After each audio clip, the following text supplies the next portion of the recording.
Ծանոթ եք բայց ցայգի գործունեությանը։ Ցայգն ու շանտնոր իրար է առաջ կամերաներ։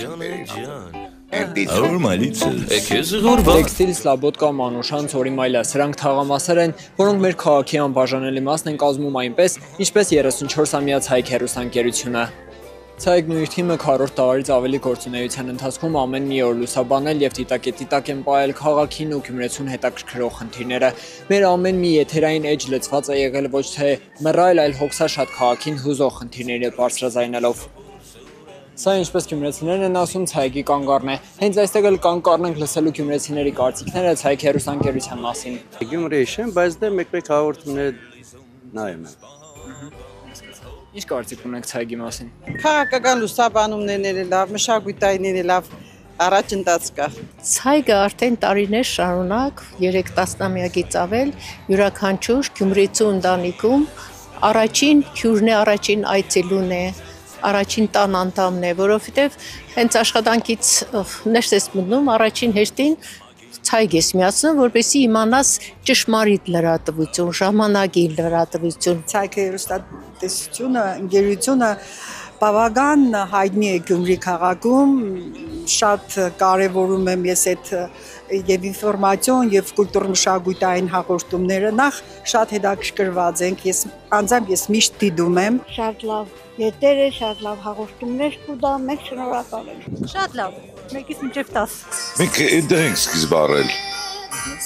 Այդ հեռուստատեսությունը կաշխատել։ Ցայգի մասին վատ կարծիք չունեմ։ Բնականաբար մեր երկրում ոչ մի բանի մասին գերազանց կարծիք չի կարելի հայտնել, հա, այսպես, բայց կարող ենք ասել, որ բավականին լավ աշխատանք է տանում։ Լուսաբանում է քաղաքը առաջի հերթին, դու միջազգային հարցեր է լուսաբանում։ Վատ բաներ չեմ տեսել Ցայգից։ 34 տարվա առիթով մաղթում եմ նոր ձեռքբերումներ, հաջողություններ, կապը ժողովրդի հետ շատ ամուր լինի, միշտ գյումրեցիների կողքին, Գյումրիի կողքին լինեն եւ ճշմարտացի, ճշգրիտ ինֆորմացիա մենք ունենանք։ Անսպար եթեր։ Երկար եթերներ, առողջություն ամենակարևորը, աշխարհի խաղաղություն, հաջողություն ամենակարևորը։ Ամենալավ մաղթանքներն են։ Մենակ զավուկը լավն է։ Գերնի։ Շնորհավորում ենք։ Մաղթում ենք աշխատակազմին նախ Աստծո օրհնությունը, Աստծուց իմաստություն։ Հնարավորինս եթերները հայրենանվեր եւ Աստվածահաճո։ Իրանց հաջողություն երկար տարիների անխափան եթերներ։ Անխափան եթեր, նույն ձևով շարունակվի թողի եթերները։ Շնորհավորում եմ նախ ծննդյան տոնի հետ կապված ու ցանկանում եմ իրոք լավ լուսաբանումներ, լավ եթերներ, դե մեր հայրենական ընկերություններ, հեռուստաընկերություններ։ Ես սիրում եմ Ցայգ հեռուստաընկերությանը ու ամենալավը։ Ես շնորհավորում եմ Ցայգին իր ծննդյան կապակցությամբ, ցանկանում եմ երկարակեցություն եւ մնա այնպիսին, ինչպեսին որ կա ճշմարտախոս, ժամանակին, պինդ, առանց դժվարություններ հաղթահարող, որովհետեւ ես ինքս մոտիկ կանգնած լինելով Ցայգին, գիտեմ որ ունեցել է շատ դժվարություններ, բայց այդ դժվարությունները հաղթահարվել է այնպես, ինչպես գյումրեցին կարող է հաղթահարել։ Անսպար եթեր, բովանդակալից հաղորդումներ, նորանոր հաջողություններ էլի ոլորտի մեջ։ Երկար կյանք, միմիայն, երկար եթերներ, բարեհաջող եթերներ։ Ամենայն բարին հաջողություն, բարգավաճում, Անխափան եթեր։ Ցայգում հարյուրավոր մասնագետներ են կայացել, վարպետացել ու հիմա հայաստանյան տարբեր մեդիա կառույցներում մեր գործընկերներն են, որոնք հավերժ կմնան ցայգեցիներ։ Հրաչ Սահակյան, Խան Հովհաննիսյան, այսօր։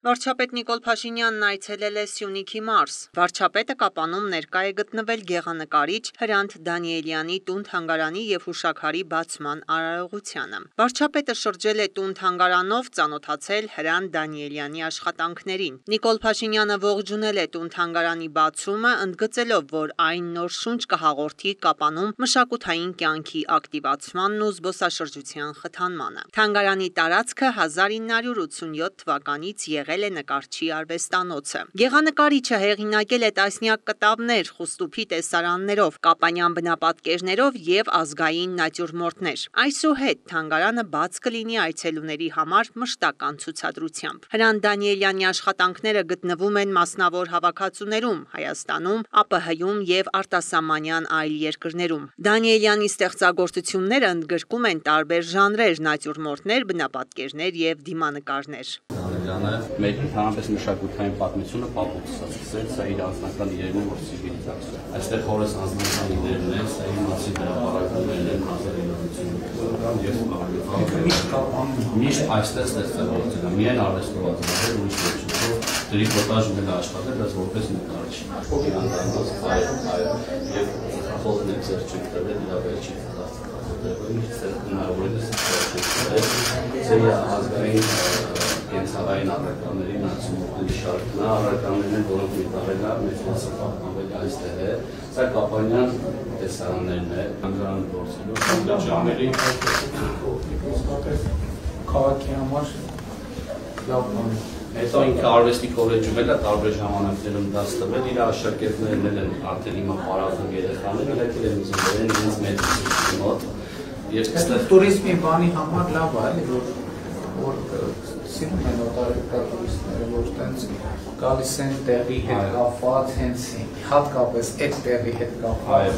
Ժամանակակից նկարիչ էլի, ով դոլորովի վերջերս մարդկանց հետ շփվել է, որտեղ ունեն շատ թանգարաններ, որ 20-րդ դարի ստեղծագործողներ, բայց 21-րդ դարի նկարիչներին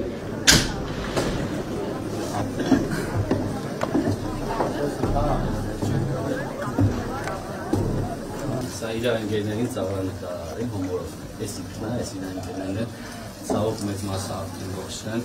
սա իր տեսինքն է Հիսուս Քրիստոսի, պապիկիս ընտանիքն է, մի քույրիկը Երևանում էր, տեղը հարևանի աղջկան են բերել նկարել, որ քանակը համալեն, ստե ձեր չենք տվել, սա ձեր ստորագրությունում լիքն է, ինքը միշտ ստեղել պահում էր, սա իր անձնական իրեն է, սա սենգա պահում է, սենց իրա կոլորիտ, սա աշխատում է, լսոցքի է, միացնում էր, լսում էր, իր անձնական ավրականներն են, սա իրա հանգստի զոնան էր, էլի, որ հյուրերը գալիս, տեղով կոնյակ է դիրասիրում, շատ կապանցներ ես տարածից օգտվել են կոնյակից, շատ բարդ է, էլի, պարոն վարչապետ, որ չենք ուզում ամեն ինչին ձեռնանք, բայց ուզում ենք ինը պահենք, տենց չբացվար։ Շատ լավ է ստացվում։ Փոքր է, բայց ակնհայտ է, հա, մշակութային է։ Ու լավ է, փոքրի մեջ կոլորիտը մնացել է։ Դες աստիճան իրա ձեռքով սարքածն է։ Բայց կարևոր է, չէ՞։ Ամեն ինչ իրա ձեռքով։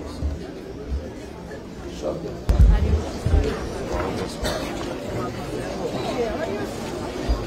Տղային նամրա է, ինչ է։ Մարի ձեզ, մարովեքի մի քաղաք։ Երեխաներս երեք ինքնատերով են, երեխաներս ինքնատերով են, իհարկե, շատ են։ Շատ հարմար թռիչ կա։ Դրիվ փոխել է կապանիկյան։ Շատ հարմար թռիչ կա։ 45 րոպե, որ մեքենայով գնաք ինչքան է տեղում։ 5 ժամ էլ էսի 4 ժամ։ Ընտանիքով ավելի շատ։ Ափսոս չէ, ժամանակ։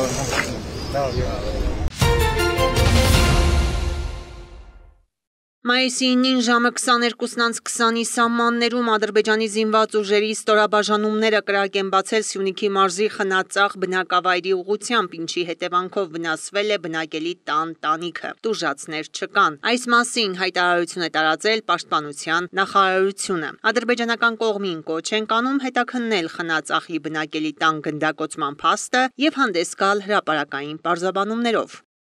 Ավելի ուշ Ադրբեջանի պաշտպանության նախարարությունը հաղորդագրություն էր տարածել, թե իբր մայիսի 10-ին ժամը 9:55-ի սահմաններում Հայաստանի զինված ուժերի ստորաբաժանումները կրակ են բացել սահմանագոտու արևելյան հատվածում տեղակայված ադրբեջանական դիրքերի ուղղությամբ, ինչը ըստ Հայաստանի պաշտպանության նախարարության չի համապատասխանում իրականությանը։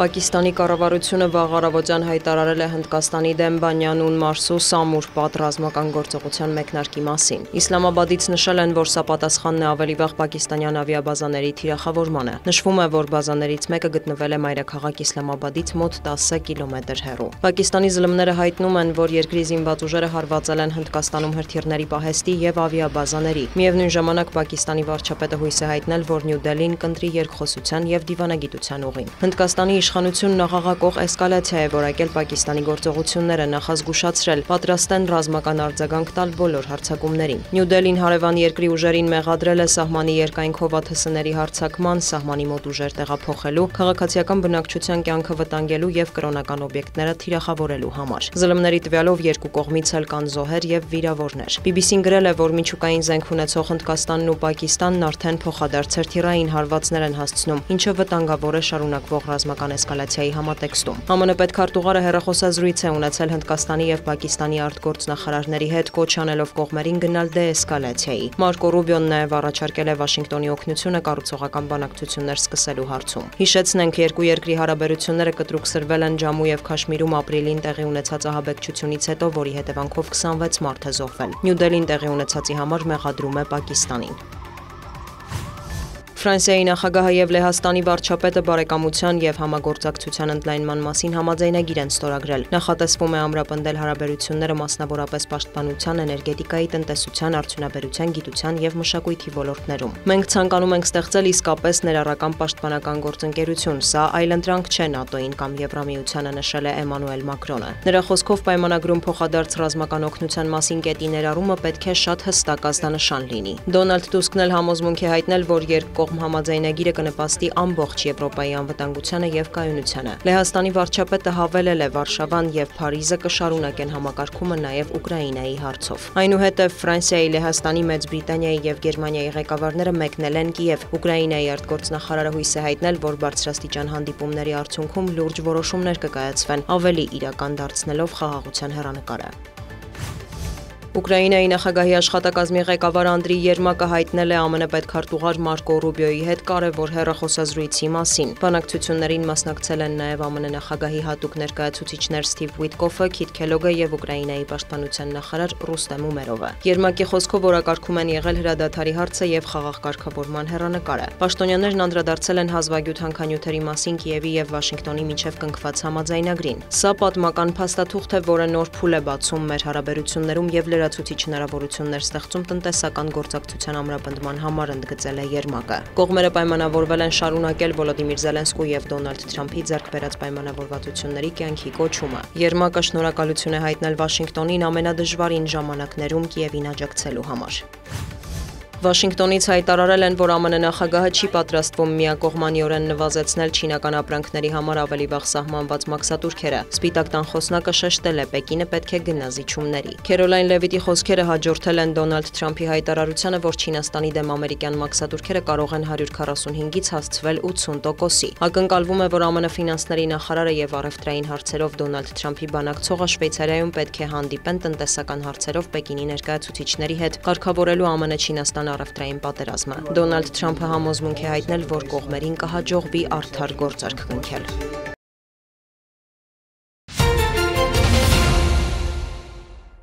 Մեղադրյալը կկարողանա տեսակապով մասնակցել դատական նիստի։ Ներքին գործերի նախարարությունը նախագիծ է ներկայացրել։ Տեսակապով մասնակցելու պատճառները մի քանիսն են։ Օրինակ, եթե մեղադրյալը վարակիչ հիվանդություն ունի, կա փախուստի կամ բախման վտանգ վարույթի այլ մասնակիցների հետ, կամ եթե մեղադրյալն իր ներկայությամբ կարող է ազդել ցուցմունքի արժանահավատության վրա։ Տեսակապի միջոցով մասնակցելու դեպքում մեղադրյալը եւ վարույթի բոլոր մասնակիցները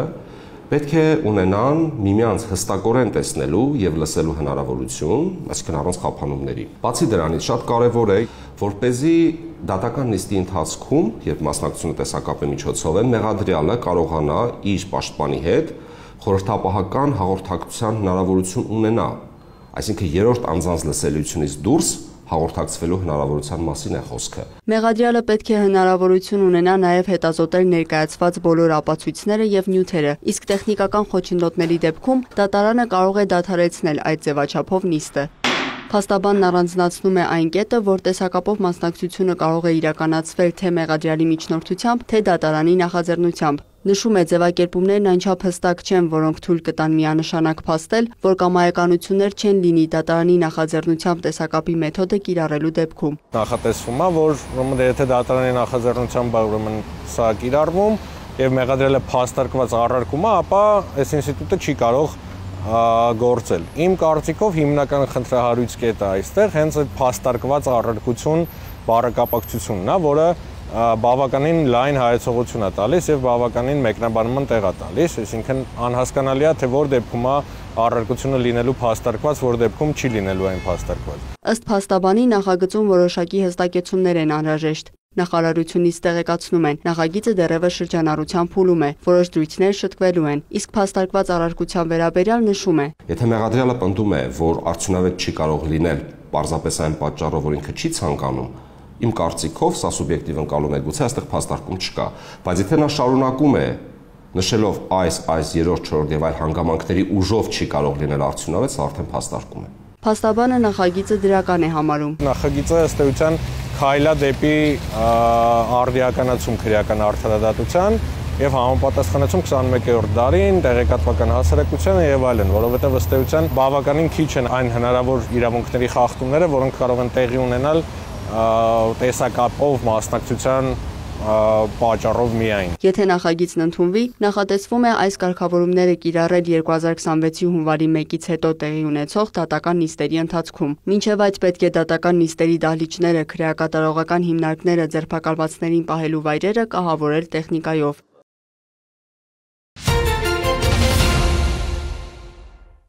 Մայիսի 5-ին հանդիսավորությամբ բացվեցին հիմնանորոգված եւ նորովի կահավորված նոյեմբերյանի մանկական գրադարանի դռները։ Վերանորոգման եւ կահավորման աշխատանքներն իրականացվել են Աստղիկ եւ Հրայր Հրաչյանների հանգանակության շնորհիվ, Շեմ բարեգործական հասարակական կազմակերպության նախաձեռնությամբ եւ նոյեմբերյանի համայնքապետարանի աջակցությամբ։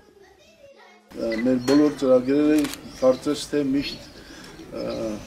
ես ստացված եմ համարել ու այդ թվում նաեւ այս նոյեմբերյանի մանկական գրադարանը հիմա կարող է շատերիդ մոտ հարց առաջանա, թե այս ինտերնետի դարում ինչ գրադարանի մասին է խոսքը, բայց սա մեր համար շատ ակտուալ թեմա է եւ մանկական գրադարանը այսօր նորովի վերանորոգված եւ համալրված գրականությամբ սա եզակի դեպքերից մեկն է։ Շատ համայնքներում կարող է հանդիպեք, որ գրադարաններ են փակվում, բայց մեր մոտ մենք աշխատում ենք պահպանենք դա, որի համար շնորհակալ ենք Շեմ բարեգործական կազմակերպությանը, իրենս պարոն Մինասյանի եւ խնդրեմ մեր բոլոր բարեմաղթանքները փոխանցեք նաեւ բարերարին։ Բացման հանդիսության ընթացքում գրադարանի ընթերցասեր փոքրիկները հանդես եկան բովանդակալից բեմականացումով, ներկայացնելով գրքի կարևորությունն ու արժեքը մարդու կյանքում։ Նրանց անմիջական ու ոգեշնչող ելույթը ջերմ մթնոլորտ հաղորդեց միջոցառմանը, վերածելով այն իսկական գրքային տոնի։ Շատ հուզումով եկանք աստեղ նոյեմբերյայի գրադարանը, որ մեր ընկերներեն մեկը բարոն Հրայր Հրաչյանը, որ Մխիթարյան դպրոց ավարտած է Ֆրանսա եւ շատ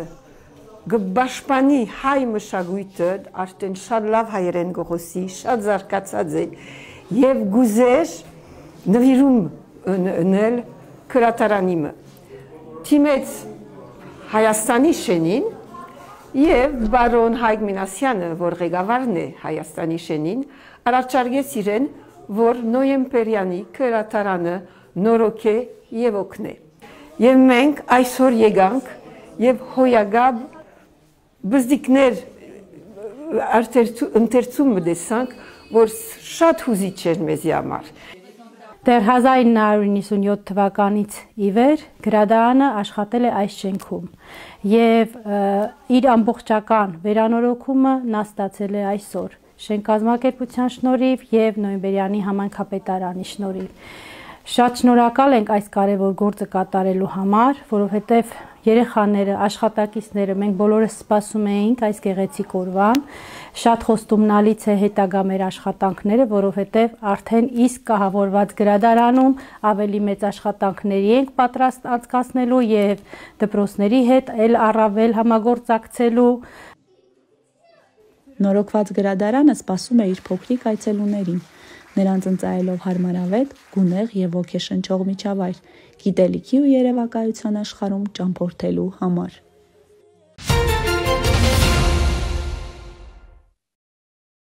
Կարմիր տանիքների քաղաքը շուտով նաև հայտնի կլինի կանաչ Գորիս անունով։ Այստեղ կանաչապատման եւ ծառատնկման լայնածավալ աշխատանքների նոր փուլ է մեկնարկել։ Քաղաքի տարբեր հատվածներում, բակերում, զբոսայգիներում, մայթեզրերին տնկվել եւ տնկվում են հարյուրավոր ծառեր։ Համայնքային երկարաժամկետ զարգացման ուղղություններից է այս ծրագիրը, որի շնորհիվ Գորիսը հավակնում է դառնալ ամենականաչ եւ ամենամաքուր քաղաքներից մեկը։ Պատմամշակութային քաղաքում 2017-ից է նախաձեռնությունը կյանքի կոչվում։ Այն ժամանակ Գորիսում ծառերի այս տեսակը, տույաններ եւ մնացած տեսակները գրեթե գոյություն չունեին քաղաքում եւ քաղաքը ուներ մշտադալար ծառերի բաց։ Իմ կողմից խնդիր դրվեց եւ սկզբունքը որտեղ գրեցինք հետեւյալ կերպ, որ Գորիսը պետքա դառնա ոչ միայն Հայաստանի ամենականաչ քաղաքներից մեկը, այլ խնդիրը դրվեց աշխարհի մակարդակով, որ պետք է ինքը ամենականաչ քաղաքներից մեկը դառնա։ Բազմաթիվ եղևնիների ու ակացիաների կողքին վեր է բարձրանում 20 էկզոտիկ արմավենի։ Առայժմ փորձնական է տնկվել արևադարձային ծառատեսակը։ Բնակլիմայական պայմանների հստակեցումից հետո դրանց թիվը կավելանա, միայն թե բնակիչները պահպանման ու մշակման գործում ևս ներդրում ունենան։ Մենք մարդկանց անհարակից տարածքներում ծառեր ենք տնկում, բայց շատ դեպքերում լինում են, որ մեր կոմունալի աշխատողներն են գնում հասնում այդ ջրում։ Պետք է բնակիչները նույնպես միանան այս աշխատանքին, որովհետև սա բոլորիս տունն է, բոլորիս հայրենիքն է եւ ամեն մեկը իր ներդրումը պետք է ունենա։ Առաջին հայացքից տարբերվող էկզոտիկ ծառատեսակը գրավում է անցորդներին։ Պատմամշակութային կոթողներով հարուստ Գորիսը դարձել է բնապահպանական կենտրոն։ Օր-օրի տեսանելի փոփոխություններ ունեցող քաղաքի մասին ասում են բնակիչները։ Երկիրը խաղաղինի թոսես բանը կառուցեք։ Օդը մաքուր երասմա ջուրն սարից գալիս է զուլալ։ Բան ծառերը օդը մաքուրն է։ Ամեն ինչ։ Այնպես մանավանդ եղևնի ծառը ավելի առողջարա, շնչառության ամեն ինչ։ Լոխել ուրախ ծաղիկները ու ծառերը շորտ տրանավան ուրխանամ բնությունը առանց բնությունին պեն չկա բնությունը վերինում չի մարդկություններ ասել բնությունն ամարտությունն են Նաև զբոսաշրջությամբ եւ գյուղատնտեսությամբ աչքի ընկնող հին կոլորիտային քաղաքը վերջին մի քանի տարիներին բազմաթիվ խնդիրների հետևանքով տուժել է։ Այստեղ համոզված են ծրագրի շնորհիվ կվերականգնվի քաղաքի զբոսաշրջային կենտրոն լինելու համբավը։ Գորիսը շատ հարուստ է իր լուրջ պատմամշակութային կոթողներով, որոնք անուշադրության են մատնված եղել։ Այս պայդրությամբ հիմնական մեր շեշտը դրել ենք հենց այդ տարածքների ենթակառուցվածքներն ենք սարքում, տվյալ հատվածները պատմամշակութային կոթողներն ենք բարեկարգում։ Համայնքում բարեկարգման այլ ծրագրեր էլ կան, որոնք կյանքի կոչվելու ճանապարհին են, բայց պայմանով պատմական Գորիսի կոլորիտը չպետք է խաթարվի։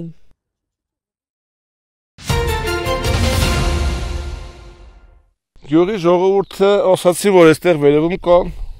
խաչքարեր, տոպանակարեր, որոշեցի դրանք փնտրեմ գտնեմ, որպեսզի ճանաչենք էլ ինչ խաչքարեր կան։ Ու մեքենան կանգնեցի ներքև ոտքով սկսեցի բարձրանալ։ Չասուկ են հատվածը տեսա այստեղ մի քար։ Մի անգամից տպավորեց մեջս ու մոտեցա մի անգամից տեսնեմ վիշապաքարը։ Օրեր անց այստեղ արդեն չափագրման քարտեզագրման աշխատանքներ են իրականացնում։ Պատմամշակութային ժառանգության գիտահետազոտական կենտրոնի գիտաշխատողն ու ճարտարապետը կրթության, գիտության, մշակույթի եւ սպորտի նախարարությունից են հանձնարարություն ստացել ուսումնասիրելու վիշապաքարն ու տարածքը եւ վկայագրելու հուշարձանը։ Շուտով նախարարությունում փորձագիտական հանձնաժողովի նիստում ինքը կստանա նորայդ հուշարձանի կարգավիճակ եւ կլրացնի մեր հայկական հուշարձանների ցուցակը Գավառի վարչական տարածքում։ Հայաստանում մոտ 150-ից ավել վիշապաքարեր են հայտնաբերվել։ Դրանք մոտարապես թվագրում են մեզանից մոտ 4, 5, 6000 տարի առաջվա, նույնիսկ առավել հին ժամանակներում։ Ցլակերպ վիշապաքարը գտնվում է Գավառի Արծվաքար թաղամասի եւ Կարմիր գյուղ բնակավայրի սահմանին։ Գիտաշխատողի կարծիքով հուշարձանն իր նախնական տեղում չէ։ Հնարավոր է, որ մեծ եւ մշակված քարն ավելի բարձրադիր վայրից են բերել ու տեղադրել որպես սահմանակար։ Տարածքն առհասարակ հարուստ է հնագիտական եւ պատմամշակութային բարձրարժեք հուշարձաններով։ Վիշապաքարից շուրջ 200 մետր հեռավորության վրա գավառցի հնասերն իր փնտրած խաչքարն է գտնում։ Պարզվում է 9-ից 10-րդ դարերի է։ Մասնագետներն այն եւս արձանագրում եւ չափագրում են։ Դեպի արևելք Սևանա լիճը, Քանագեղի ամրոցը, Սոլեի վանքը, ընդհանուր տարածքը շատ մեծ դամբանադաշտ է, խաչքարեր, ամրոցներ, 3-ից 4 մոտուր կա, Արծվաթռիչքը, Սուրբ Գևորգը, Սուրբ Խաչը, բոլորը 12-13-րդ դարի մոտուրներ են, վաղ 9-10-րդ դարի խաչքարերով, մինչև 17-րդ դարի խաչքարեր կան այս տարածքում։ Սա ինձ թվում է ոչ միայն հնագույն բնակավայր է, այլ նաև սրբավայր ու սրբատեղի է, որ հազարամյակներով եկել ու ավանդվել հասել է մեզ, քանի որ սա կոչվում է Մանուչարի հովիտ եւ այստեղ ուսումնասիրություններ կատարել է անվանի հնագետ Երվանդ Լալայանը, բազմաթիվ դամբարաններ է բացել։ Տարածքը ոչ միայն լրացուցիչ ուսումնասիրությունների, այլև պահպանության կարիք ունի։ Վիշապաքարի վրա տառեր ու անուններ են փորագրել, վնասելով հնագիտական այդ հուշարձանը։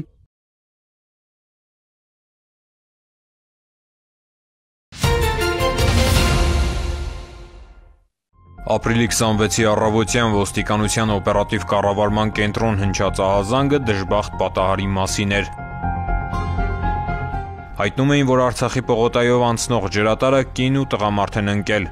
Կնոջը դուրս են բերել, իսկ տղամարդուն չի հաջողվել։ Հետո պիտի պարզվեր, որ նրանց օգնության կանչերին առաջինն արձագանքել են ոստիկանության պետական պահպանության գլխավոր վարչության առաջին ռազմականացված ջոկատի ծառայողները, որոնք իրականացնում են ջրատարի մոտակայքում գործող կարևոր նշանակության օբյեկտների պահպանություն։ Առաջին ռազմականացված ջոկատի հրաձիգ Սարգիս Սարգսյանը վերհիշում է կատարվածի մանրամասները։ Ես գործընկերոջս հետ վազեցինք ձայներողությամբ,